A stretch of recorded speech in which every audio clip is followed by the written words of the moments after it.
3-7 ఇచ్చారు కదా, మీరు ఎందుకు మమ్మల్ని ఆపుతున్నారు? అతను ఎంపీగా నన్ను ఎందుకు మీరు ఆపుతున్నారు? I have a right to go to the spot కదా.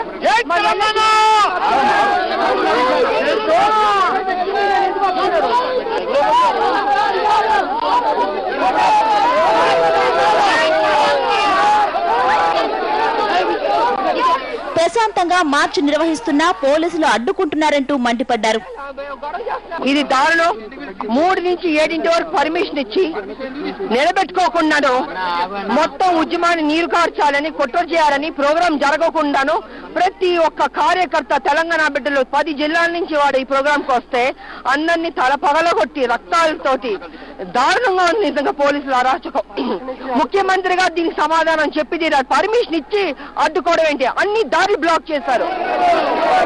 సెక్రటేరియట్ వద్ద బలగాలను కొనసాగించాలని పోలీసులు నిర్ణయించారు. మార్చి తర్వాత తెలంగాణ వాదులు ఈ రూట్లో వస్తారని పోలీసులు భావిస్తున్నారు. సెక్రటేరియట్ పై దాడి జరగకుండా ముందు జాగ్రత్త చర్యలు చేపడుతున్నారు. లోకల్ ఫోర్స్ తో పాటు పారామిలిటరీ బలగాలను భారీగా మోహరించారు.